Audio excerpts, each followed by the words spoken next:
The Kanyes and the Nas's and the Jay-Z's, they didn't have what we have now. So for them, I actually think it was harder for them to come up with fans and find them. Now you're at a position where it's a little bit more easier. You just got to be a little bit more strategic on how you're going to find them and retain them. You are now listening to the Music Business Dreams podcast, brought to you by KDMR Music. Hey guys, welcome back to the Music Business Dreams podcast, the show that teaches you how to make your dreams in the music business come true. I'm your host, Brandon from KDMR Music, and this is episode 21. You just heard a little bit from our guest today. Her name is Bianca Moore. She spent time as a digital marketing manager for Universal Motown Republic Group. So she's done campaigns for Lil Wayne, Kelly Rowland, and the list goes on and on. So we had a great conversation about what it takes to get a job at a major label and how to stand out once you have that job. And then, of course, we talked about marketing strategies for independent musicians. So this is a conversation you are not going to want to miss. But before I get into the interview, it is Thanksgiving week. If you are listening to this on release day, then Thanksgiving is tomorrow. And I'm super excited. I hope you guys get to spend a lot of time with your family, your loved ones, and just relax, take a break from work and just the busyness of life, and just get to, spend time with your loved ones and really reflect on what you're thankful for. In that vein, I'm thankful that you guys are a part of our listenership. I'm thankful that you trust me week in and week out to give you advice to help you find success in the music business. This is a crazy industry that we're in. There's so many people out there offering to help you when they really just want money or whatever it is, right? And so there are all kinds of scammers and all that out there. So I'm glad that you trust me the way you do to, advise you and help you get further along and find success and help your dreams come true. So as a token of that gratitude, we are hosting a Thanksgiving sale. So from right now, if you're listening to this, if this episode is live, then the sale is live. From right now until next Monday. Monday is the 26th. And so until next Monday, both our coaching calls and the music marketing guidebook are very steeply discounted.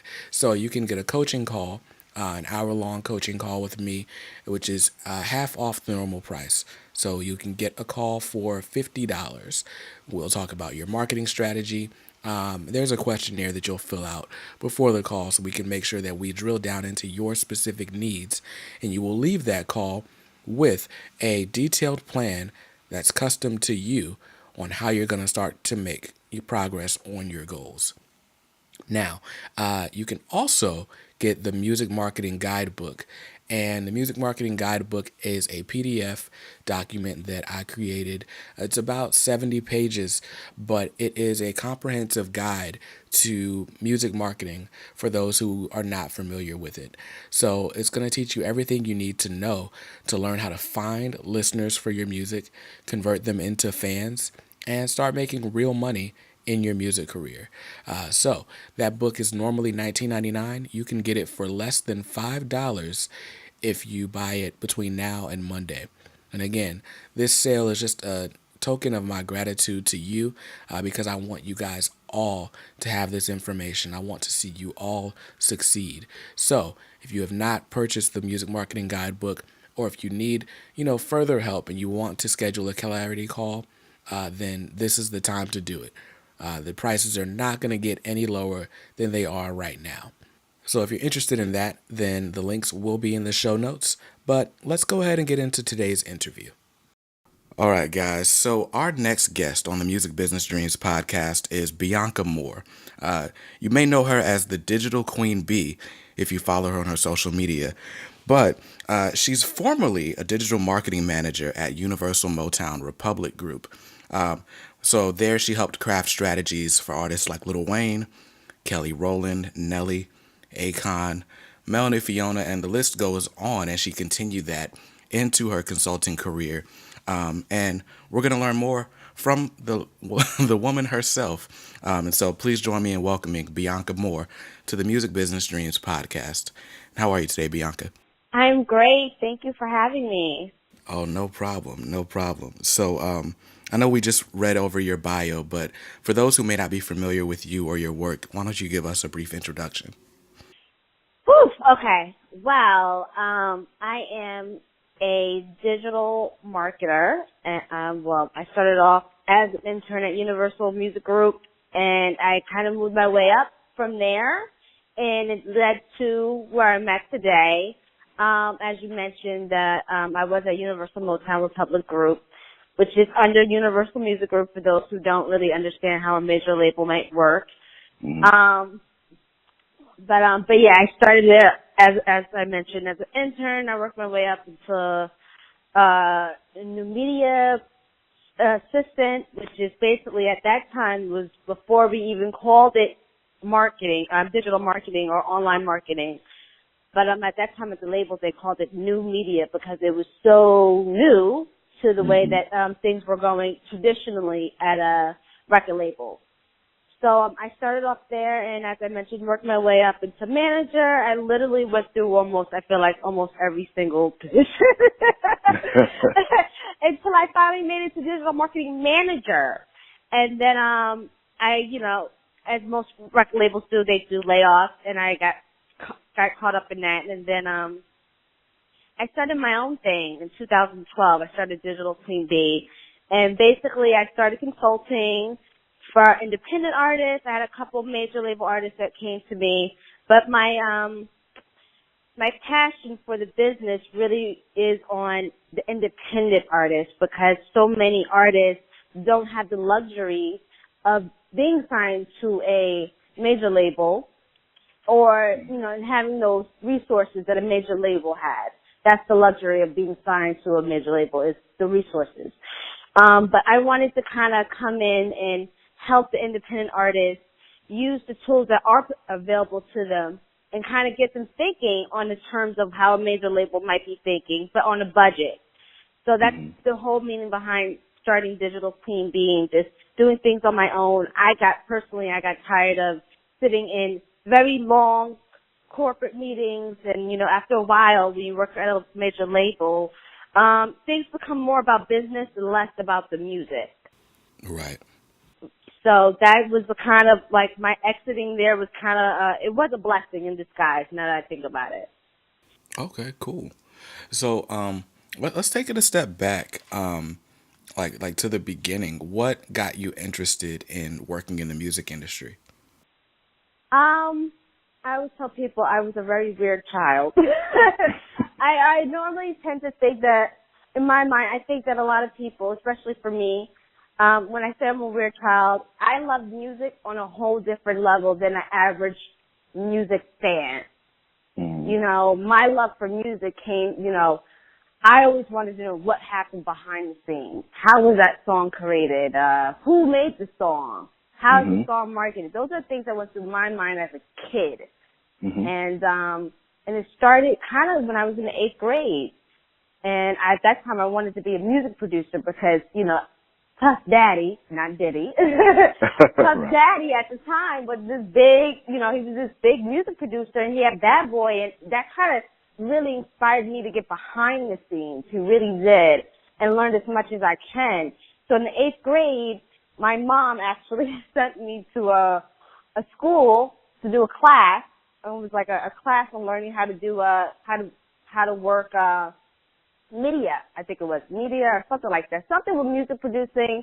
I had no clue what I was doing. I thought I wanted to be a music producer. I wasn't that creative in that aspect of it. I learned later on. But my mom said, well, if you're really serious about learning about the business, let me get you a book. So she said, all right, the class didn't work. You don't really know what you're doing on the production side. That's not your thing. So she got me Donald Passman's book, Everything You Need to Know About the Music Business. And that's what opened my eyes to seeing everything, that there was all these other jobs. I didn't have to be a music producer because I'm not that creative in that aspect. But there was marketing, there was A&R, there was so many different things I didn't even know exist until I got this book. So that kind of started my passion for music. Okay. Cool. And then so that's funny. That book comes up so often in this podcast. And it's the number 2 book that I recommend to artists right now, independent artists, with number 1 being Ari Herstand's new book. But I just think it's funny just how many people that book has reached and affected, and how many people have gotten started just from reading it. So that's cool, that you share that with so many other people as well. So from reading the book to getting into the door of a label, what kind of steps did you take? For me, the first step that I took was, I went to college. I went to college, and for me, some people, they were able to get an internship in high school. I didn't have those connections at that time. Mm-hmm. I didn't know anybody in the business. So I started with, I knew that when I graduated high school, I wanted to be in the music business. And I wanted to stay in New York, just for everyone to know. I live in New York now. I've always lived in New York since the age of 7. Mm-hmm. So I knew that the business was in New York, and I knew that I wanted to go to school in New York so I could be in the business and be with everybody so I could kind of like scale up quicker than most people. Right. And my plan actually worked.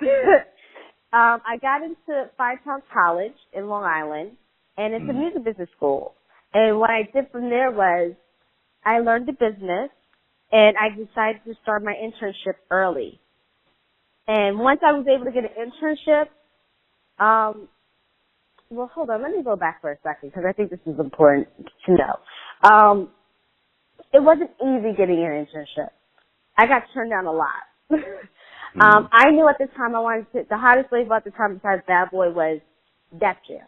Everybody wants to intern at Def Jam. And that's where I wanted to be. I wanted to be at Def Jam.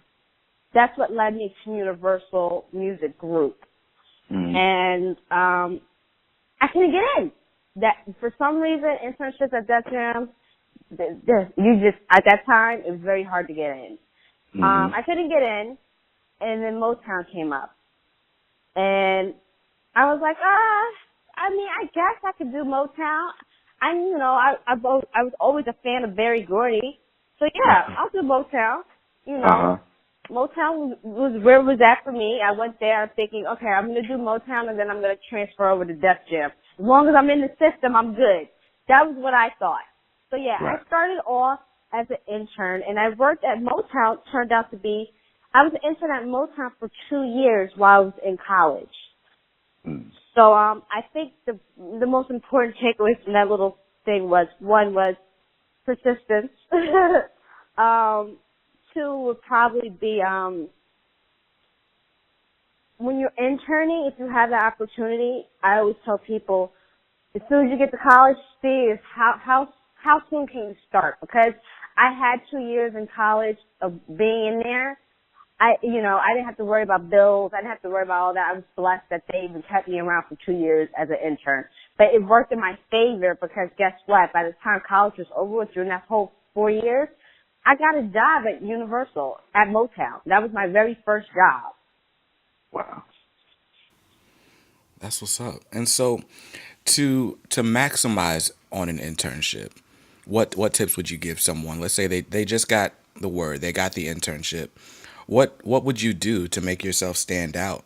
To make sure that you were considered if there is opportunity for a job afterward. I think the first thing you should do is get to know everybody. Now, work with everybody in the building as you possibly can on a staff level. And also on a intern level, you should know who your peers are. But just going back on the staff level, getting to know everybody, even if they're outside of the department that you're interning with, get to know them, especially the key players. Standing out obviously comes down to marketing yourself. And marketing yourself is now easier than it was when I first started. And I say that because you have social media now.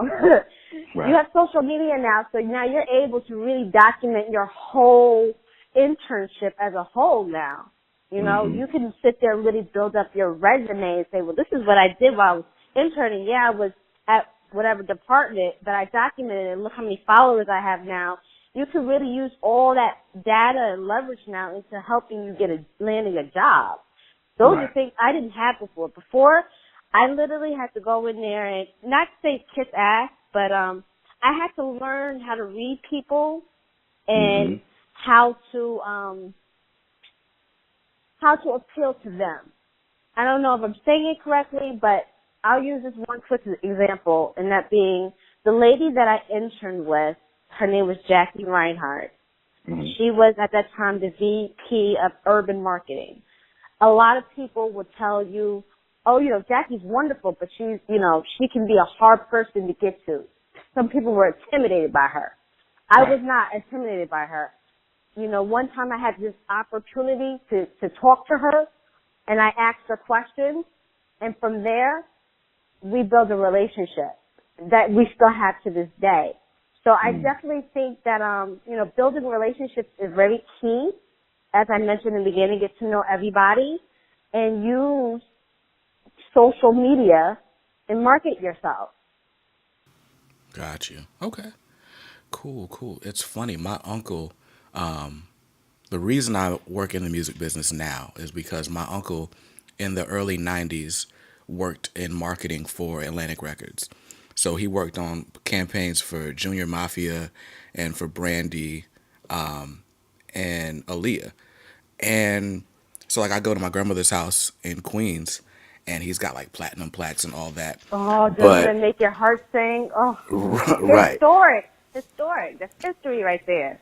Exactly. And so he, but it's funny, he got started as an intern as well. And he tells a story and about being even considered for the internship, because it was like there wasn't really a position open at the time. They had filled the internship program, and the lady really only gave him the time of day because of where he was working at the time. And at the time, his whole pitch was, well, you know, there's this stigma that black people don't use the internet, and that's not true, and da-da-da-da-da. And so he basically got his internship by pitching the idea of websites for the artists. And that's how he ended up with his job. So Brandy's website, foreverbrandy.com, that was his creation. But it's interesting, just the story of the tenacity that it takes to even get yourself a shot in those situations. And a lot of people won't do that work. And so you making it from the outside in, what mistakes do you feel like people make when trying to pursue an internship or pursue opportunities inside the music business? I think the biggest mistake that I see, especially now, is entitlement. I hate to say that, but it's true. I think a lot of people go, well, they think they get in, and then they think they're entitled. I'm entitled to get this job. I'm entitled to get the work. Why I don't have to get your coffee. I don't have to do that because that's ridiculous. But, you know, let me say something. In the beginning of my internship, there were many times where I was getting lunch for staff. There were many times that I was put in the cab to get birthday cakes for other people's birthdays on staff. I had to work and show that I was capable of getting projects. And I think the mistake that I see a lot going on is people assume that when you become an intern, automatically they're going to give you projects. And that's kind of unfair to think that you're going to get that. You're not going to. You know, some internships, they may have you just post up posters. I don't know. It depends on the department. Or they might just have you sit there answering phones. You have to own that and be the best damn person to answer the phone ever. You need to learn and see that the opportunity in answering the phone is actually very grateful. And I'm going to tell you why it is. Because you now can just talk to whoever it is on the opposite end. It could be, I don't know, I'm just saying this out, Birdman on the opposite end calling for whoever it is. Now they know your name. They know your name. They've heard your voice. So when they come in the office and they see you and they hear you, they're going to know that was you. that was on the other end. But it's up to you to take that and use that power. You know what I'm saying? Right. Yeah, the entitlement is just too much now. It's going rapid everywhere. Everybody thinks that I'm supposed to get this. I'm going to just shoot up the ladder just like that. And that's not how it works no more. We got to start thinking about, again, the coffee and the answering the phones, the basic stuff. Master the basic stuff, and I guarantee you, you will get up there. Master it and put a spin on it, your own personal little spin, without being disrespectful. You will grow up. You will go against that ladder or go up and higher. But you gotta humble yourself and know that I'm starting from the bottom, and many times you may not get paid. That's another thing. People assume because, well, it's an internship, I don't want to do it for free. That's another thing I'm hearing a lot. I get it. We live in a society. We all have bills to pay. But you want your foot in the door, and they're giving you an opportunity to intern. Take that free opportunity and figure out a way to make money. We got the internet now, so there's no excuses. You have no excuse why you can't make any money and still work for free at an internship. There's different ways around that. Right. I mean, I know if people follow like Gary Vee. Gary Vee does this whole go to yard sales and flip things for profit. Exactly, and I know exactly what you're talking about because I follow him, especially on the weekends. He does that challenge. Yes. And I wish I would have really been aware of that challenge when I was an intern. Right. But those are things that people need to consider. Like when you're going in as an intern, most likely they're not going to pay you. And if you're not at a giant corporation like a Universal or Atlantic, which is under Warner, they may not give you college credits and they may not give you a voucher for transportation. So let's say you're at some, management company, and they may not have all that corporate machine and policies. They may just be like, well, look, this is the desk. That's it. Take it. Right. Take it and make the best out of it as you possibly can. Right. Listen, man, take $200 out of your refund check from school. Go buy a GoPro. Document everything that you're doing. Mm-hmm. You have social media. You have YouTube. You have Facebook. And none of those services are charging you to use them right now. Find your friend who's studying graphic design or digital media at school with you. Get them to splice together some videos. You can get 8 hours worth of content. Just, put your GoPro at your desk. Birdman walked into the office. Okay, cool. If he's cool with it, record y'all's conversation. You don't have to put any confidential information out. Right. Nope. But, document what you're doing, put together a reel, and just say, hey, this is what I've been doing. Or you can even post clips to your personal social media. So now, we talk about, what was her name? Carla, Hustle Girl. Yes. Right? Yes. Who had the, yeah. Right. She had the blog. She was doing graphics for Lil Wayne. And she's still, a major player in the industry now. Just like Karen Civil, and all of that comes from just seeing the opportunity that you have and learning to play the long game, Yeah. And I gotta, just not to cut you off, but when you mentioned Karen Civil's name, I remember Karen Civil coming into the office all the time. And she was a blogger. She was, a blogger that at that time I was in charge when I moved up in the department. But I was in charge of making sure the Karens of the world got to whatever events they were going to, or they got the music or whatever it is. So, these people that you're mentioning, and I mentioned this before, make sure you know your peers. Keep in contact with those peers and everyone in the building as much as you can, because look where they are today. Right. She's bigger than just being a blogger now. Mm-hmm. Definitely. And so yeah, I think there's a lot to learn from, because I think we do a lot of trashing major labels and the industry as a whole, because they're seen as being big and slow and not being up on trends or whatever. But there's so much great work being done inside those buildings, and from people who have been affected by those buildings, that it's great to see some of the success stories and be reminded of them. And And Right. so so, with that being said, I did want to kind of talk about, from your perspective, being on a major label versus being independent, and what the advantages or disadvantages of each could be. Ooh, okay. Well, I think, let me touch on the major first. okay. The major, being on a major label, it comes with, it's a gift and a curse. And I say that because one of the advantages is, well, if your record is really good, they'll give you a big budget. And that budget, they will, not you, they will put towards radio. They will put towards making sure that you have the proper promotion video-wise. They will make sure that, you have the proper support tour-wise. But here's the curse of it. The curse of it is you got to pay all that money back. I know that sounds like, oh, the label's just giving. Yeah, they're investing in the record and in your brand, but you, on the back end, you're still paying for all that. Right.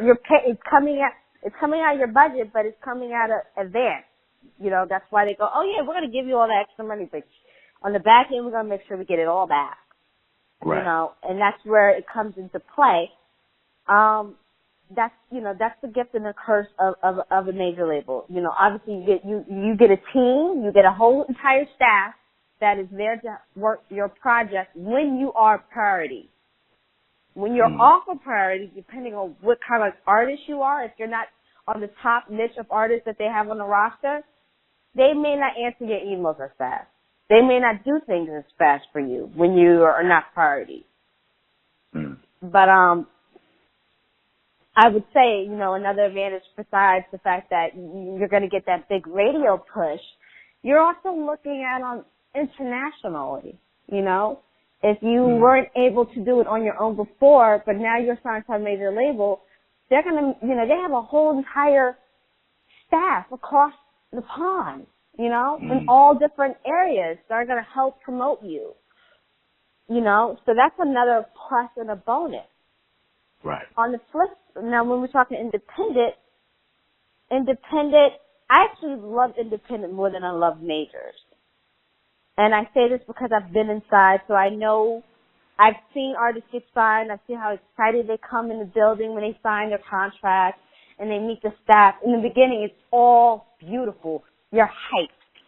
You're ready to go. But I've seen the relationship go real sour as soon as you don't have that hit. And, the label doesn't want to give you a budget. We've heard the stories. We've seen it online. Right. We've seen it online. Hell, I've seen it in person. I've seen a couple artists come in and trash rooms because they were upset. Because the label's not doing or promoting their album, and now their album is flopping. They've put all this creativity into it. And now it's like, what do I do without your help? And I think for the independent artist, you're in a different position because you're already doing it by yourself.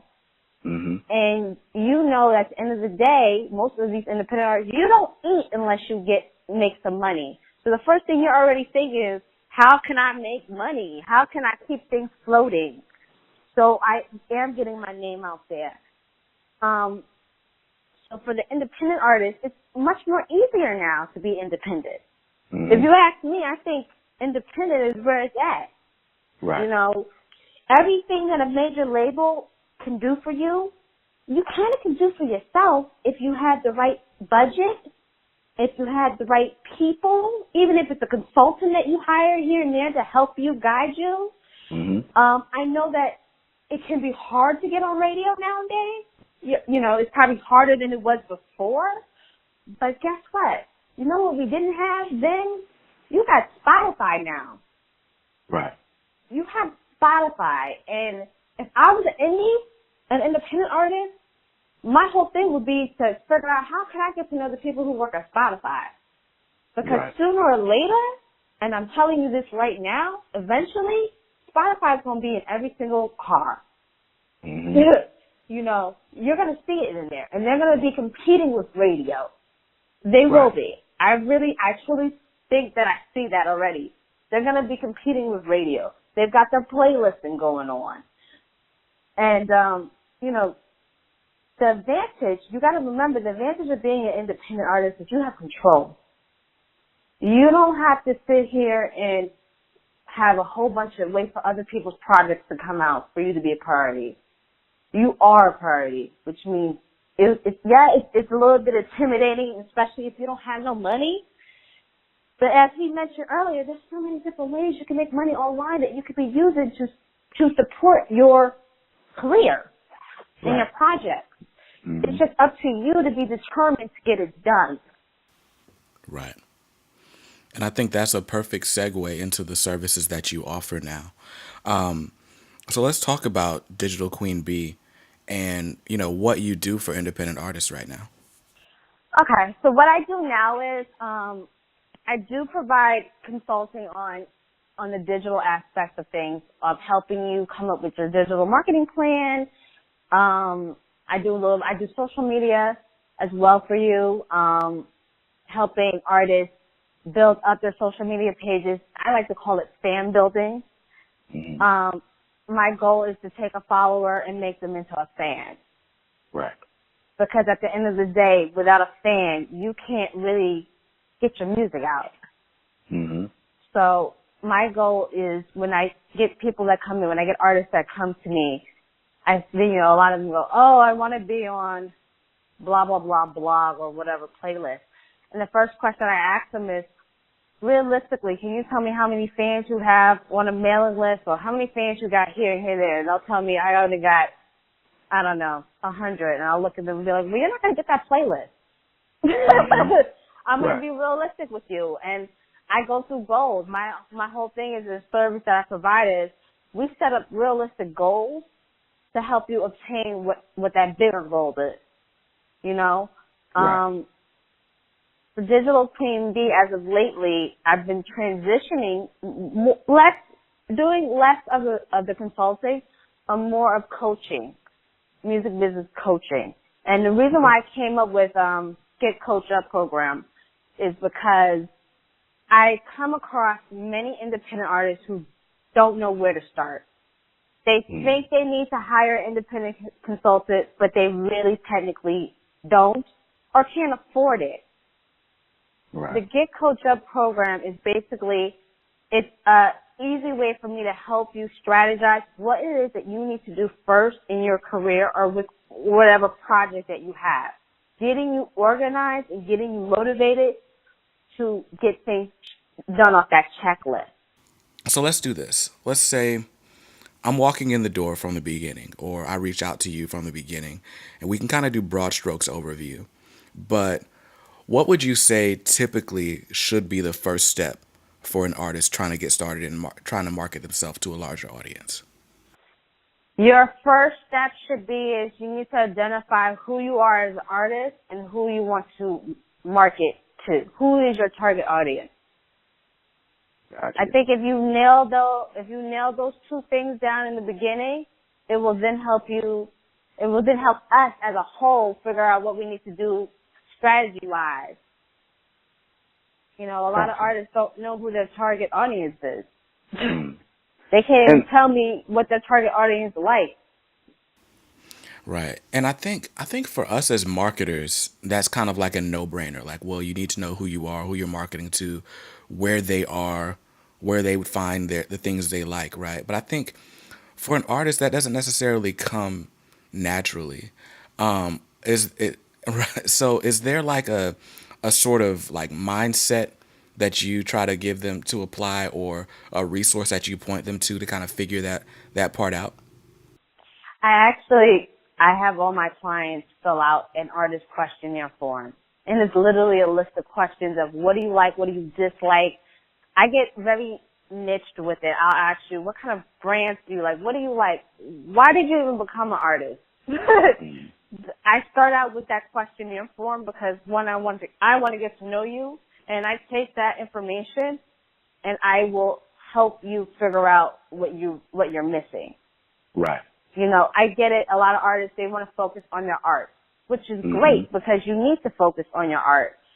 But also part of that process of focusing on your art, your music, depending on what kind of music you're doing, it kind of already tells the story of who you are. It's just getting it into words of how can we market it. Right. And I think something that is great for artists to understand is, you know, most of us who listen to music, we listen to the artists that we listen to because we identify with them. Right. So, like, I think when you're trying to figure out, okay, who's your target audience, I think it's great that you have them answer those questions. Okay, well, who are you?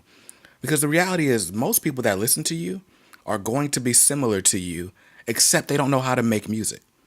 Exactly. Yeah. You know? That's the only difference. So it's like, yeah, if you like reading, you know, Vibe magazine or whatever, your audience probably does too, you know. And so you don't have to overthink it, but you do have to think about it. Yeah. And, you know, I say the perfect example of that would probably be Rihanna. I'm a huge Rihanna fan, right? There was a beginning of a period of her career where I don't even think she really knew who she was as an artist. She was whoever Def Jam wanted her to be. Right. Right? And then as she grew into who she was as an individual, that persona came into her brand, you know? It started coming out in her music and who she was. So, you know, a lot of times it may take, you know, a lot of people come to me like, I don't know who I don't know. I just know this is what I want to do and this is my music.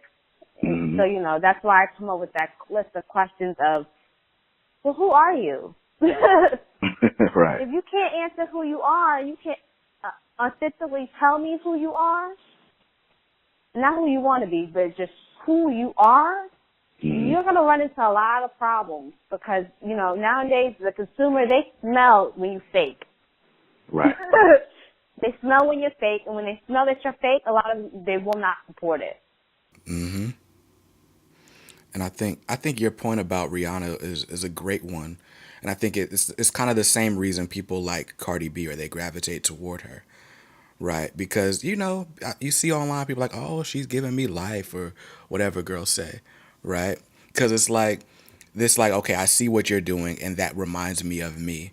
Or for some people, it reminds me of who I want to be. You know, right. I wish I could be like you, but I can't. So I'll live vicariously through you. So, you know, deciding who you are and then standing for that is hugely important. Right. It's the reason that Kanye can go to the White House and stand next to President Trump and then walk out feeling like he still has support. Because Kanye, yes, it is. you know, because Kanye, no matter, you know, love him or hate him, he's always been decidedly who he is. Yes, he's unapologetically who he is. Right. Yeah, I love Kanye and I also hate Kanye all at the same time. But yeah. I think we could all say that. But yeah, so I think that first piece about just identifying yourself, that goes so much further because it determines a lot. We talked about that on this show a few episodes back, but just how branding is, you know, of course, all parts of who you are, but it's also knowing who you're not, you know. Right, because if you're not, Rihanna, you shouldn't be trying to act like Rihanna. That's not, you know. Exactly. We already have a Rihanna already. She exactly. is who she is. We already have a Cardi B. She's who she is. We already have a Nicki Minaj. We have a Lady Gaga. Well, who are you? Right. And so, and then that mindset even helps determine like what you say on social media, what type of pictures you take for your Instagram, like all of that, you know. It determines everything, because then now, once we know who you are, and once we know what the music is about, then you can really strategically decide, well, what do I need to post? Right. What do I need to post that's going to help me get some more fans? Or what do I need to post that's going to retain the fans that I already have? Right. And so with that being said, I know you do a lot of social media consulting, and that's kind of a lot of where your brand is built on right now. What what kinds of strategies do you help artists employ to take advantage of social media and the reach that you're able to attain with that?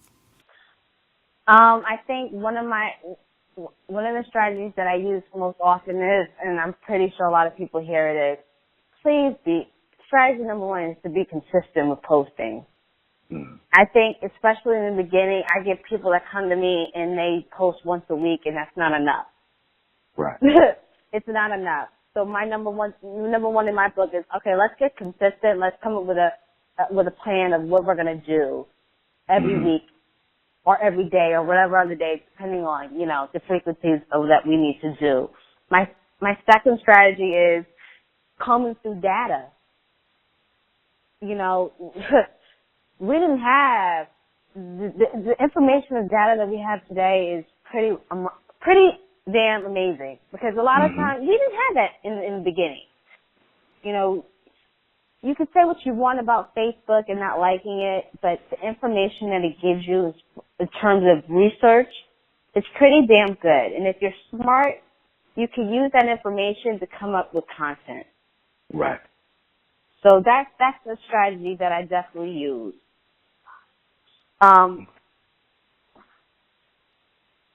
What else can I say as far as strategy?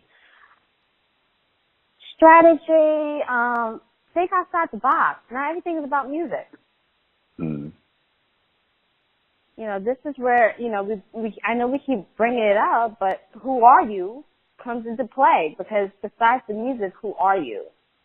Right. You know, what can you share with me about you that's going to make me like you as a whole? Because I'm telling you right now, your music could be terrible, but if people like you, they will buy it. Right. That's true. That's true. They will buy it. They will buy it because they just want to genuinely support you. You know? Yeah, I remember when Wale was first coming out, like, you know, taking over blogs and whatnot. Wale was already kind of a legend in the sneaker community. And I know because I was on those early sneaker forums with him. And it's like, man, he got these SBs, he's got these, like, whatever, right? And so Wale, if I see him post on Instagram, I might follow Wale on Instagram just to see what kind of sneakers he's wearing, because I know that's a big part of his brand, right? And so there's so many opportunities I think musicians overlooked to showcase their personality and who they are. I definitely agree with you. So let's see. Now, when we talk about social media, a lot of us, you know, a lot of it seems kind of it seems like it's there just to be there at times, right? Or if you don't have the right mindset behind it, it could just be, okay, I'm posting because I have to post. But how do you then turn, you know, social media traffic, data analytics, or whatever, or just, you know, your overall strategy? How do you kind of flip that and make it a source of growth for you and for your career? Oh, okay. How do I flip that? I mean, I would tell people it's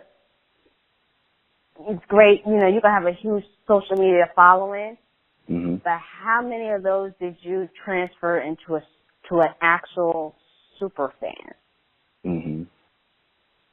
People look at me and go, what is a super fan? The super fan is the person who's gonna sit there and sign up for your emailing list and actually open up your email and actually do something. They're either gonna click, buy something, or they show up at a show. You know, I think when I think of just, you know, flipping that, using that social media and all that analytics, your end result should be is gaining that super fan and maintaining the super fan. At the end of the day, that's what all this is really leading up to when it comes to social media. For me, Right. it is. My focus is, once you're building that brand, we're going to take all of that and put it into, I don't care what anyone says, a mailing list to me is like a cash register. all I hear is dollar signs in my head as a marketer. Is dollar signs because you got to think about it. It takes a minute for somebody to give you their personal email and information. Mm-hmm. And then once you get that, it's really maintaining and building on that relationship. That's really what's most important to me and what it should be to an artist. So let's talk about, I guess, maybe list building strategies. How do I turn someone from a follower into, an email follower? Strategy-wise, well, obviously it's going to come down to, a lot of people do contesting. You can do a contest. But the thing about the contesting is this is where contesting kind of goes a little left. After a while, you do a contest, and then people enter the contest, but you don't take those names and actually start weekly or monthly emailing these people. They, if you don't, where's the follow-up? Right. Right? Some people, they do a contest, they don't do no follow-up. So then those people, they'll start unsubscribing once you start hitting them with some stuff. So, you can do contesting, that's one way, but you got to make sure that your follow-up is strong.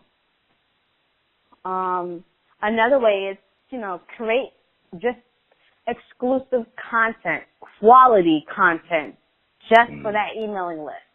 So maybe it's you actually monthly calling a fan, and then you're telling everyone, look, I want you to sign up for my mailing list because monthly, or I do birthday shout out calls and I call a select number of fans.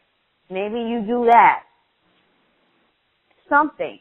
You got to give people the good incentive to want to give you their email, whether it's a special sale, a coupon, like I just said, the birthday shout out. There's so many different things you can do, and a lot of that, and I know we keep bringing this up, but a lot of it comes down to who you are as an artist. Right. Because if you're a chatterbox, then if you enjoy meeting fans, then getting on the phone or FaceTiming a fan once a month is, that might be your thing. And that might get people excited, Right. Because then, if you do something like that, you could record it and then repurpose the content. Mm-hmm. Then people know, oh, such really FaceTimes me. Like, who does that? Ryan Leslie is a good one. Right. Ryan Leslie is very active. He's been this way since even when we signed him at Motown. He's always been this way. He always talks to his fans. That's why he came up with the super phone. Right. So, but yeah, I think it's taking that information and really creating exclusive content for them. And I'm not talking about, here's a free download. No, you need to really get creative and think about what piece of content is going to be different than what I'm offering on Instagram, Facebook. What am I not off, So, for example, Nas released an album released a video to go along with his album yesterday. It's like a 20, 30-minute short film. And, it's little snippets of the song, Slick Rick's in the video, whatever, right? And, the album came out a couple months ago, right before Jay-Z and Beyonce came out, and kind of got overshadowed. But this video kind of helped renew some interest in that project. But what if Nas said, okay, I've got a video that I did, Slick Rick's in it, we got visuals for every song on the album, and you can get it by going to my website and sending your email address. I'll send it to you directly, right? Now, obviously, there's not necessarily a reason for Nas or someone on that plane to do that, because he doesn't necessarily need that one-on-one interaction to drive sales. But let's say he did, right? Let's say he was like, okay, now that everyone's reporting on this, I'm going to send everyone to this one link. They're going to give me their email address, and I'll send them the video. Now, 3 days later, Nas can say, oh, by the way, there's exclusive merchandise not available anywhere else. Click here to buy it. And he's reaching out to you directly. If I got an email from Nas like, hey, thanks for checking out the video. By the way, here's a shirt, and here's 25% off the shirt. I'm probably buying that shirt. Well, yeah. You're a super Nas fan. Exactly. You're that super fan. You show up to a Nas concert, you are the one that is playing Nas's music, whether it's new, old, whatever. Right. And I think artists don't realize this, but you all have super fans. Whether you've got 100 fans, 1,000 fans, 10,000, whatever, right? There is some percentage of your fan base that will give you money every time you ask for it. And that's a weird way to say it, but they support you. They want all parts of the success of your career. And it's like, it's like we'll talk about like people that go to a Kanye show, right? Like I know a kid who went to the Kanye concert. Kanye didn't even play our market. So he drove 5 hours to DC he's a fan. Right, to get to the St. Pablo tour. He bought the Yeezys, couldn't get them, the day they came out. So he paid resale for them. So he paid $500 for his sneakers, goes to the tour, right, and buys the tour shirt. The tour shirt was $85. And when I tell you it just said St. Pablo on the front, tour on the back, and was printed on a Gildan shirt where they didn't even replace the label. Which then means he technically could have just went on Teespring and made his own St. Pablo shirt. Exactly. But he wanted it because it came from Kanye's camp. It's official tissue. Right. And there are people that will support you the same way. If that guy's willing to do all that for Kanye, and Kanye barely interacts with him on a regular basis, or interacts with him at all, how much more is someone willing to support you if you decide, okay, let me keep up with my fans. Let me send them an email every week or every other week to let them know what I'm doing. Let me give them a heads up when I'm coming to their town and let them buy tickets early. Let me stay and do meet and greets after the shows. How much more is someone willing to support you than they are these, superstars? Man, I'm glad you that Kanye fan. That used to be me a couple of years ago when Kanye, probably around graduation time. I've actually gone to, I forgot the name of the tour. No, it was the graduation tour, yes, because it was with the Bear. And I've been to a lot of Kanye shows. New York is a big market. Right. And at that time, I was working at a label, so technically, I probably could have gotten free tickets, right? I've always paid for my Kanye tickets. Right. I've been to almost every show during that duration of the graduation time. I went to almost all Kanye shows that he did in New York. And I bought probably a lot of merch that I still have to this day that's sitting in a box. I bought that. He had a thank you book that came with it. Yep. Yeah, I bought that too. The thank you book. I had a lot of Kanye stuff because I was definitely at that time I was all about Kanye. In my mind, he was a genius, musical genius. He was out there. So yeah, every artist has that fan. It's just finding them and retaining them. Right. And engaging with them. And I don't mean engaging once a week either. I mean, for the independent artist, you're not at a Kanye point. But you want to be. You're not at a Nas point. But you want to be. So, but you also, the Kanyes and the Nas's and the Jay-Z's, they didn't have what we have now. So for them, I actually think it was harder for them to come up with fans and find them. Now you're at a position where it's a little bit more easier. You just got to be a little bit more strategic on how you're going to find them and retain them. Right. Because, the story of Jay-Z used to travel down the East Coast, performing in D.C. and everywhere else he could perform to get people to know who he was, right? You can do all of this from the comfort of your bedroom. You don't have to go nowhere. Like, honestly, if you wanted to say, you know what, I want to build my following in, I'm just using this, London, and you live in South Carolina, you can do that. Right. You can totally do that with just the music alone. And then once you start building up, you can start booking your own shows across the pond. But that's if you're hungry and if you want to put in the work. We're dealing with a lot of artists that don't want to put in the work. They want to be independent. They want the Jay-Z and the Kanye status, but they don't want to put in the work. Right.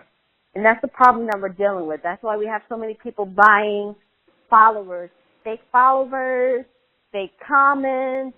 They're buying it because they want it to look good. You know what? And while you're on that subject, I want to ask you, what are some of the biggest mistakes that you see artists making on social media, or kind of misconceptions that they may have about the way things work? Okay, I'll go with the misconception first. Okay. I think the misconception is I can literally fake it till I make it all the time. I think that that's the thing where some people are lucky that they can fake it till they make it. Some aren't. You don't know which side of the coin you're going to be on. So with that being said, if you can take the risk and buy the fake followers. But I always tell people, okay, so you bought all these fake followers. The company told you they're all organic, which I know they're not. They're sitting there with a bunch of freaking computers running bots, right? We know this already. You got the fake followers, now what?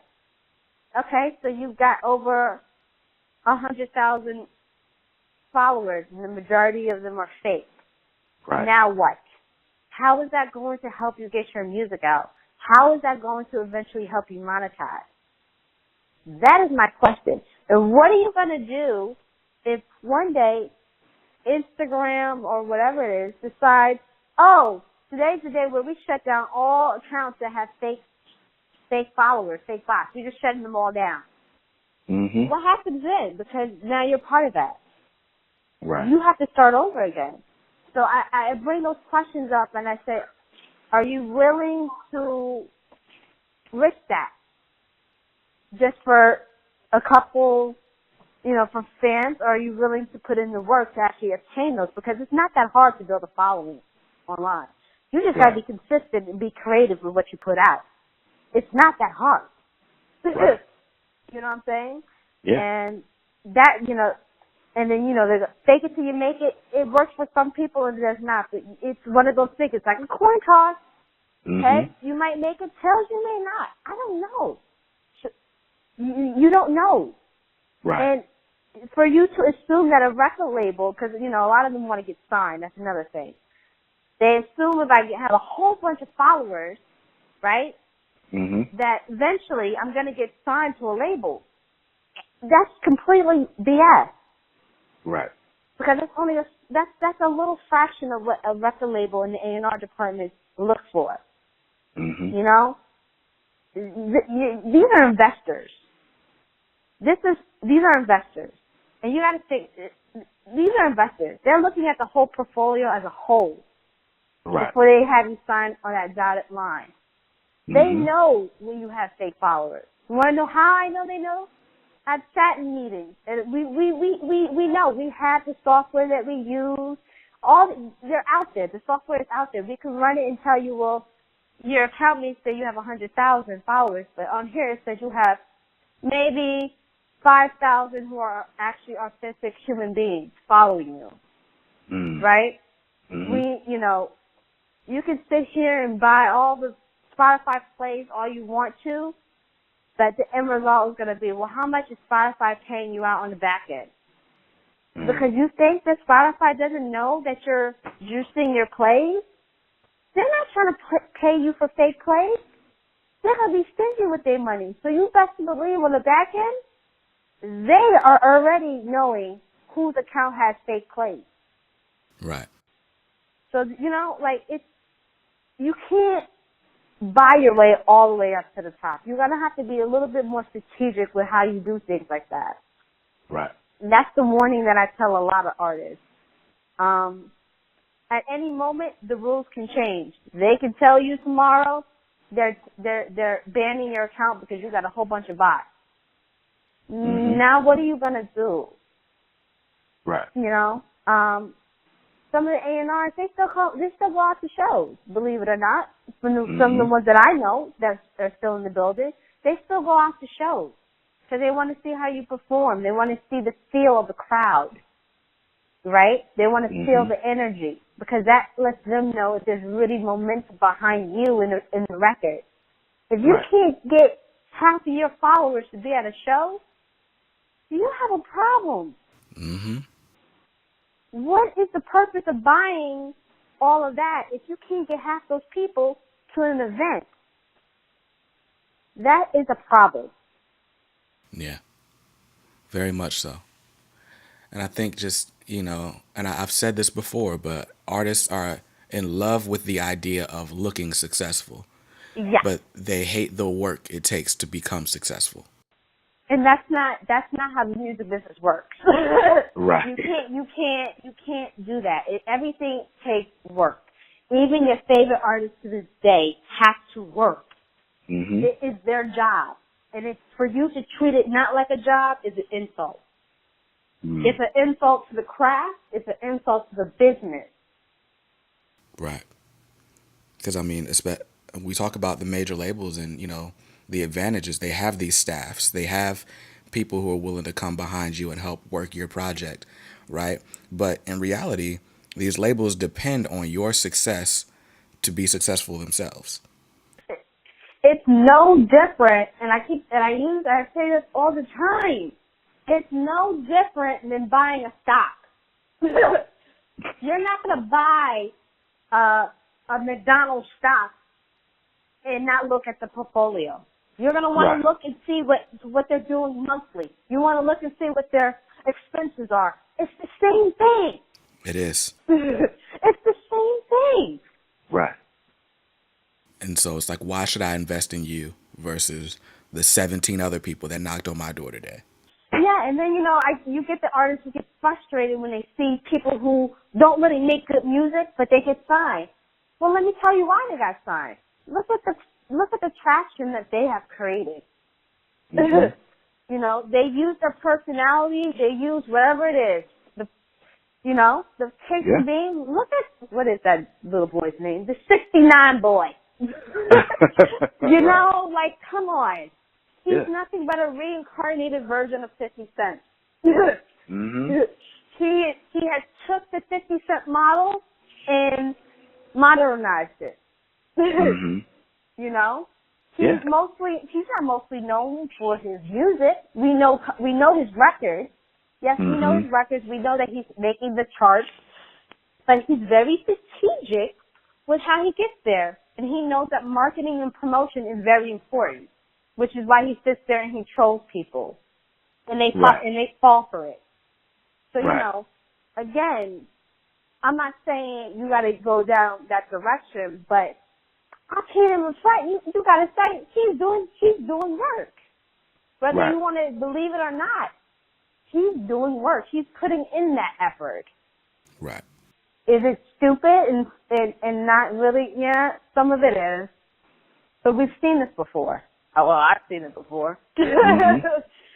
And it's connecting, right? So yeah, it's connecting, and he's still hitting those Billboard charts.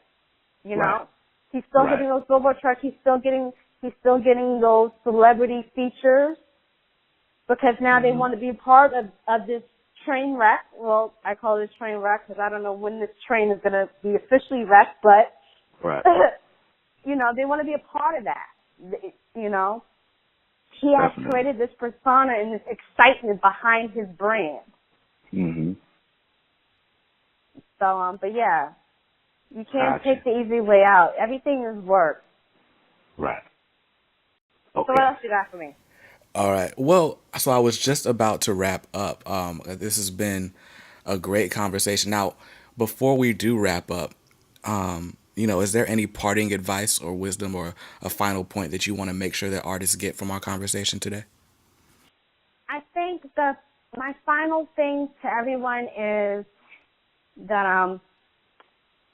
I know a lot of people frown upon the music business, and they think it's the devil, or whatever negative word you want to put it. But it's no different than the movie business. It's no different than TV. It's no different than the education business, the business of education. It's no different than any other business. Right. It's a business. And I think as an artist, I know you're dealing with a lot. You want to be creative, but it is part of your job to learn certain things about the business. Right. And to know that, you are your brand. Mm-hmm. You are your brand. Your brand is a part of the business. And if you do not manage it and you don't manage your expectation of what the business is, you're going to end up bitter and pissed off. Right. It's a business. I can't stress that enough. And this is just from me being from the inside of a wall of a major label. These labels have, they have employees that they have to pay.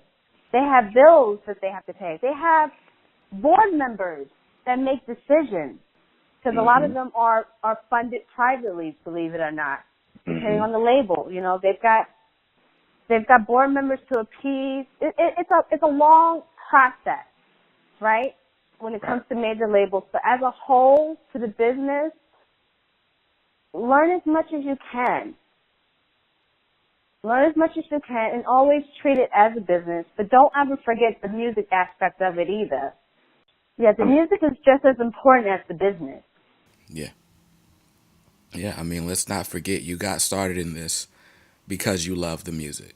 You love music so much that you learned how to make it, right? And that's something that not a lot of people can say, So don't forget that. I mean, I know it can be stressful. It can be nerve-wracking to, try to find these opportunities and have doors closed in your face or whatever. But, remember why you got started and what you're doing it for.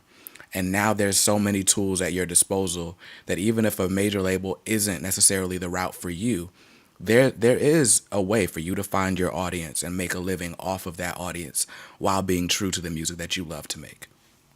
Yep, there's many tools. And if you feel like you don't have a budget to get stuff done, then you need to go out there and think of a side hustle that you can do that's going to help generate some money into funding your career. Right. And it doesn't have to be music related. If it means you're walking dogs every Saturday for how many hours, just to use that money to go into the studio or do whatever, then you do what you have to do. I understand a lot of artists have a 9-to-5 job. They can't really do that. Well, you gotta, create a side hustle. There's so many different things you can do to generate money into your career or your budget. So think outside the box. Got you.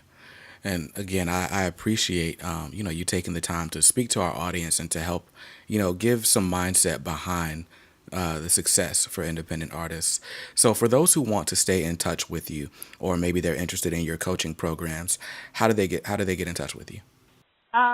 You can visit me at digitalqueenbee.com. My new website goes up later on this afternoon. But most likely, you can always find me on Instagram. I will always be in my DMs. I try to answer every single one.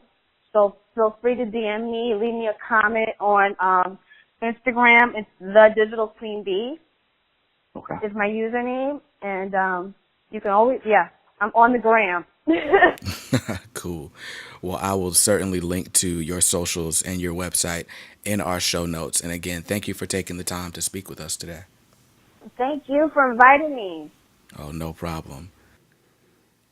And that's going to wrap our interview. That was Bianca Moore, the Digital Queen Bee. I am super grateful that she decided to take time out of her day to speak with us. It's always great to have someone who understands marketing, who understands the power of building an audience. And that is something that we are going to be drilling down on for the rest of this year. Teaching you growth strategies, teaching you how to find your fans, how to turn them into really loyal customers so that you can start off 2019 like never before. So I really hope you guys got something out of that interview. If you have any questions for me, shoot me a message. I'm on Twitter, Instagram, wherever, at KDMR Music. Join the Indie Club. It is at kdmr.us/Indie Club. We're in there every day. I go there to answer questions and to connect you guys with each other. We've got about 200 members right now, and I'd love for you to be number 201. So I hope to see you there. But until next time, peace.